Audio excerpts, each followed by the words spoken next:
अस्सलाम वालेकुम और नमस्कार दोस्तों, मेरा नाम है शहबाज। स्वागत करते हैं आपका एक नए वीडियो में। आज के इस वीडियो में हम इस एंगल ग्राइंडर को रिपेयर करने वाले हैं। इसके अंदर क्या समस्या है, यह जाम हो रखा है और हम इसके अंदर बैरिंग्स को चेंज करने वाले हैं। सबसे पहले मैं क्या सोच रहा था कि इसका जो गियर बॉक्स का बैरिंग है ये ख़राब है या फिर टूटा हुआ है, लेकिन दोस्तों ये तो बिल्कुल ठीक है। इसके अंदर के जो बैरिंग्स हैं, जो आर्मेचर के ऊपर और नीचे की तरफ होते हैं, उन दोनों को हम चेंज करेंगे। सबसे पहले तो आप देख सकते हो कि ये बिल्कुल एक लोकल ग्राइंडर है, जैसे कि मार्केट्स में ज़्यादा करके आपको मिलते हैं। अब यहाँ पर दोस्तों सबसे पहले इसे रिपेयर करने के लिए हम क्या करते हैं कि देखते हैं कि ये जाम हो रखा है। अब इसे यहाँ पर दोस्तों हम कितना ही प्रेशर लगाकर क्यों ना घुमाएं, ये नहीं घूम पा रहा है। तो ऐसे में हम जानेंगे कि किस प्रकार से पता करें कि बैरिंग कौन सा ख़राब है, गियर बॉक्स का या फिर ग्राइंडर का। अब यहाँ पर सबसे पहले हम क्या करेंगे, गियर बॉक्स को ओपन करेंगे। तो गियर बॉक्स को ओपन करने के लिए आपको सबसे टॉप पर 4 स्क्रू प्रोवाइड किए जाते हैं। एक ये वाला, यहाँ पर दोस्तों इसे हम सबसे पहले खोल लेते हैं। इससे ऊपर वाले स्क्रू को खोलते हैं। तो इस तरह से करके ये टोटल 4 स्क्रू यानी कि पेच दिए जाते हैं। इन चारों को आपको बिल्कुल खोल लेना है स्क्रू ड्राइवर की सहायता से। खोल लेने के बाद में इन स्क्रूज़ को आप अलग निकाल दीजिए और रख दीजिए। अब आपको क्या करना है, गियर बॉक्स के जो हेड है इसको इससे अलग करना है। अलग करने के लिए आप क्या करें, स्क्रू ड्राइवर की नोक से इसमें दूरी बनाएं और जैसे ही आप इसे इसके बीच में डालेंगे तो आपका गियर बॉक्स खुल जाएगा। तो यहाँ पर आप देख सकते हो कि ये जो गियर बॉक्स का हेड है ये हमने बिल्कुल अलग कर लिया। अब यहाँ पर दोस्तों आप पता करेंगे गियर बॉक्स का बैरिंग ख़राब है या फिर ग्राइंडर का। तो यहाँ पर आप देख सकते हो इस गरारी को हम काफ़ी प्रेशर लगाकर भी घुमाएं तो नहीं घुमा पा रहे हैं, यानी कि या तो हमारा ऊपर का बैरिंग या फिर नीचे वाला बैरिंग ख़राब है। अब यहाँ पर दोस्तों देख सकते हो कि जो गियर बॉक्स वाला बैरिंग है वो बिल्कुल ओके कंडीशन में है। ये बिल्कुल आसानी से चल रहा है, घूम रहा है। तो इसमें हम ये जो गियर बॉक्स वाला बैरिंग है ये तो हम चेंज करेंगे नहीं। अब हम ओपन करेंगे ग्राइंडर को। तो यहाँ पर एक ये वाला स्क्रू, एक ये वाला और दो आपको एक ये वाला और एक ये वाला 4 स्क्रू मिलते हैं, जो कि आपके जो हेड है गरारी बॉक्स का उसको ग्राइंडर से अलग करते हैं मशीन से। तो हम क्या करेंगे, इन चारों स्क्रूज़ को ओपन कर लेंगे। अब ज़्यादा करके जाम होने के चांसेस में ऊपर का बैरिंग ज़्यादा ख़राब होता है। तो हमने क्या किया, यहाँ पर हम चारों स्क्रूज़ को ओपन कर लिया।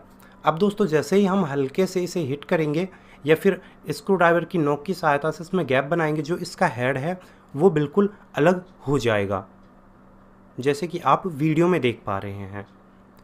इस तरह से आपको इसके हेड को अलग कर लेना है। तो यहाँ पर दोस्तों ये आपका हेड बिल्कुल आपके ग्राइंडर से अलग हो गया। तो इससे हमारा फ़िलहाल कोई काम नहीं है, तो इसे हम अलग रख देते हैं। पार्ट्स को अच्छे से संभाल के रखिएगा, क्योंकि बाद में आपको इन्हें असेंबल भी करना होगा। तो यहाँ पर आप देख सकते हो कि ये बिल्कुल यहाँ से जाम हो रखा है। ऊपर आप देख पा रहे हो कि जो ऊपर वाला बैरिंग है वो टूटा हुआ है। अब यहाँ पर दोस्तों डायरेक्टली ही आप इस आर्मेचर को इस तरह से खींचने की कोशिश ना कीजिएगा, क्योंकि ये नहीं निकल कर आएगा। इसके लिए सबसे पहले आपको इसके कार्बन निकालने होंगे। वो किस तरह से निकालने हैं वो मैं आपको बताता हूँ। तो यहाँ पर आप देख सकते हो कि बैरिंग की क्या कंडीशन है। बैरिंग बिल्कुल टूटा हुआ है। तो हम क्या करते हैं, पहले इसको आर्मेचर को बाहर निकालेंगे। तो हम क्या करेंगे, पहले तो इसे नीचे के साइड से जो इसका कवर होता है उसे हम ओपन करेंगे। तो यहाँ पर दोस्तों क्या है कि मैक्सिमम चांसेस में यहाँ पर स्क्रू लगाए जाते हैं, लेकिन लोकली है और पता नहीं ख़राब हो गया है कि, तो यहाँ पर टेप लगा रखी है। तो मैंने इसे कट आउट कर दिया और नीचे की तरफ 2 स्क्रू आपको प्रोवाइड किए जाते हैं। इन दोनों को मैं खोल लेता हूँ स्क्रू ड्राइवर से। यहाँ पर दोस्तों फोर्क और स्क्रू ड्राइवर की मदद से आप इन दोनों पेचों को खोल लीजिए और इस आप कवर को अब आप नीचे की तरफ निकाल सकते हैं। निकाल लेने के बाद में अब आप यहाँ पर 2 कार्बन देख पा रहे हो। कार्बन के ऊपर यहाँ पर दोस्तों कवर लगाया गया है। इन कवर को आप रिमूव कर लीजिए। अगर स्क्रू दिए गए हैं तो स्क्रूज़ को रिमूव कीजिए। इसके बाद यहाँ पर आपका एक कार्बन लगा हुआ है और एक कार्बन इसके जस्ट अपोजिट साइड में लगा हुआ है। इन्हें निकालने के लिए हम क्या करेंगे, सबसे पहले स्क्रू ड्राइवर लेंगे छोटा वाला और इस स्प्रिंग को इस तरह से हटाएंगे और इस कार्बन को इस तरह से निकाल लेंगे। यहाँ पर दोस्तों कार्बन की जो वायर है वो टूटी हुई है। अगर टूटी हुई नहीं होती तो हम वायर पकड़ के कार्बन को पीछे की तरफ खींच सकते थे। तो यहाँ पर दोस्तों इसी तरह हम इस वाले कार्बन को भी निकाल लेते हैं। देखिए जी, इस तरह से। तो यहाँ पर क्या हुआ कि हमने ग्राइंडर के दोनों कार्बन्स को निकाल लिया है। अब इसके बाद से हम इसके आर्मेचर को आसानी से बाहर की तरफ निकाल पाएंगे। ये हमारा आर्मेचर हमारे सामने निकल कर आता है। यहाँ पर दोस्तों जो बैरिंग हमारा ब्रेक हो रखा है, सबसे पहले हम इसे चेंज करेंगे। तो इस जो यहाँ पर नट लगाया गया है ऊपर की तरफ, इसे हम 10 नंबर की का इस्तेमाल करते हुए सबसे पहले एंटी क्लॉकवाइज घुमाकर इसे खोल लेते हैं। अब दोस्तों एंटी क्लॉकवाइज घुमाने पर क्या होगा, ये नट आपका खुल जाएगा। जैसे ही आप इस नट को खोल देते हैं, इसके पीछे एक गरारी लगी होती है, इसे आप निकाल दीजिए। निकाल देने के बाद में अब आपको करना क्या है, अब आपको अपना बेरिंग निकालना है। ये बेरिंग की शीट हो गई और ये आपका बेरिंग है। तो ये यहाँ पर दोस्तों क्या है कि बेरिंग टूटा हुआ है। तो सबसे पहले हम क्या करते हैं, इसमें से कचरा निकाल लेते हैं और अब बेरिंग को निकाल लेते हैं। और ये इस बेरिंग की शीट हो गई। तो यहाँ पर दोस्तों अब हमने सब चीज़ों को डीअसेंबल कर दिया है। अब वापस से असेंबल करने की बारी आती है। तो हम सबसे पहले क्या करेंगे, एक बारी तो अच्छे से इन सभी पार्ट्स को साफ़ करेंगे। बेरिंग के नंबर को यहाँ पर सर्टिफाइड करेंगे। तो यहाँ पर 608 नंबर HCH बेरिंग का इस्तेमाल किया गया है। ओल्ड बेरिंग नंबर आपको वेरीफाई करना ज़रूरी है ताकि आपको आसानी रहे। इसके बाद इसके पार्ट्स को अच्छे से हम साफ़ कर लेते हैं। अब यहाँ पर आप चेक कर लीजिए जो आपका नीचे वाला बेरिंग है वो ठीक कंडीशन में है या फिर वो भी ख़राब हो रखा है। अगर ख़राब है तो इसे भी आप चेंज कर दीजिए। यहाँ पर दोस्तों मैंने देखा नीचे वाला बेरिंग बिल्कुल ओके कंडीशन में है, तो हम ऊपर वाला बेरिंग चेंज करते हैं। तो यहाँ पर ये मैंने 608 नंबर HCH ब्रांड का वही कॉपी बिल्कुल सेम टू सेम बेरिंग लिया है और इसे इसके अंदर हम फिट करने वाले हैं। ठीक है, तो अब फिट किस तरह से करना है अब वो भी आप देख लीजिए। सबसे पहले अपने आर्मेचर को लीजिए। आर्मेचर के ऊपर आपको एक ये दोस्तों ये प्लास्टिक की आप ब्लेड देख पा रहे हो, ये हवा के लिए होती है। इसके बाद जो ये आप आयरन शीट देख पा रहे हो, ये आपको लगा देनी है, जो कि आपके फ्रंट साइड के बैलेंस को कवर करता है। इसके बाद इसे लगा देने के बाद में अब आपको जो अपने आप 608 नंबर बेरिंग लिया है उसे इसके ऊपर सेट करना है। ये आसानी से सेट हो जाता है, आपको कुछ भी ज़ोर ज़बरदस्ती करने की ज़रूरत नहीं रहेगी। अब इसके बाद में जैसे कि हमने इसमें से क्या था, गरारी निकाली थी नट को खोलने के बाद, तो अब वो हम गरारी यहाँ पर लगा देते हैं। ये वाली गरारी थी, ये यहाँ पर हम इसके ऊपर लगा देते हैं। ठीक है, इस तरह से जिसमें जो गरारी की कोर्स है वो आपको ऊपर की तरफ रखनी है जिस तरह से हमने खोला था। और जो नट हमने खोला था वो भी अब हमें लगाना है और अब हमें इसे क्लॉकवाइज घुमाते हुए इसे टाइट करना है, वही 10 नंबर की का इस्तेमाल करते हुए। अच्छे से प्रेशर लगाकर आप इसे टाइट कर दीजिएगा। कर देने के बाद में अब हम क्या करते हैं, जो पीछे वाला बेरिंग था वो ओके कंडीशन में था, तो हम क्या करते हैं इसके अंदर भी ग्रिस डालकर इसे कंप्लीट कर देते हैं ताकि जो इसकी लाइफ है हम उसे काफ़ी हद तक इम्प्रूव कर पाएँ। लगा देने के बाद में इसका जो बेरिंग का शील है, यहाँ पर प्लास्टिक सील का इस्तेमाल किया जाता है तो यह आसानी से लग जाता है, तो इसे लगाना अपना बिल्कुल भी ना भूलना। और हो सके तो ऑयल मत डालना बेरिंग के अंदर, जिससे क्या होगा ग्रिस निकल जाता है। अब हम इसे फिट करते हैं। तो सबसे पहले तो ग्राइंडर की बॉडी के अंदर हम उसका आर्मेचर फिक्स करेंगे। तो यहाँ पर एक बारी आप इसे आर्मेचर को अंदर के साइड से अच्छे से साफ़ कर लीजिएगा और एक बारी चेकआउट कर लीजिए, कोई और परेशानी तो आपको नहीं है।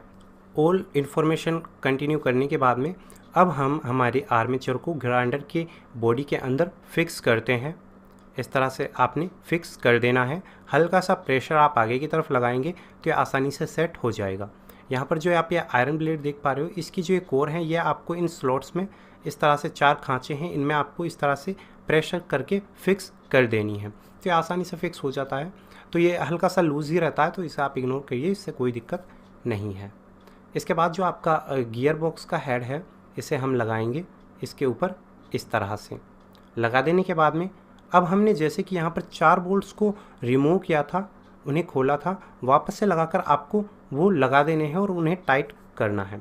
जैसे कि ये एक बोल्ट हमने लगाया, इसे हम लगाकर टाइट कर देते हैं।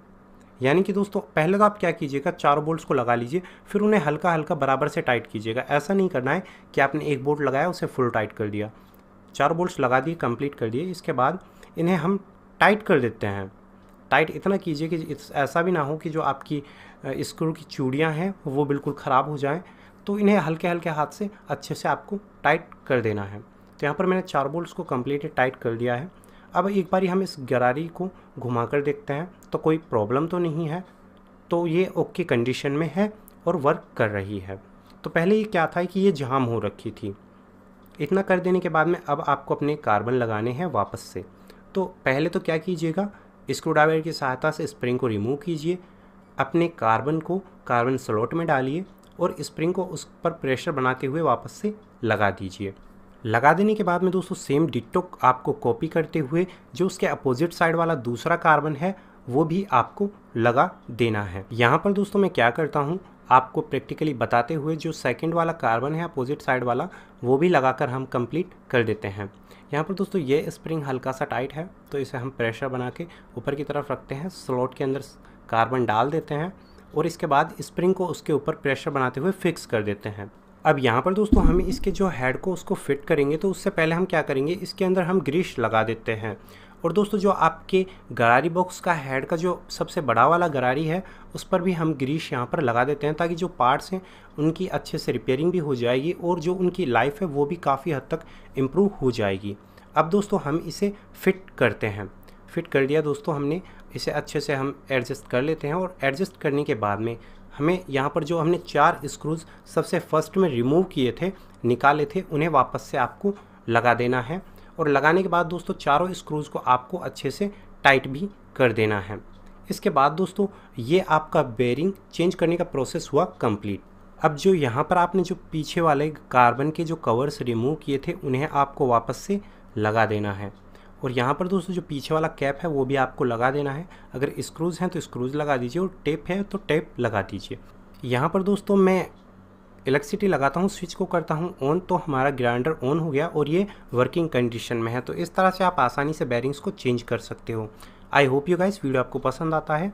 अगर पसंद आता है तो इस वीडियो को लाइक कीजिएगा, ज़्यादा से ज़्यादा बांटने के लिए अपने दोस्तों के साथ में शेयर करें और आगे देखने के लिए हमारे चैनल को सब्सक्राइब करें। धन्यवाद।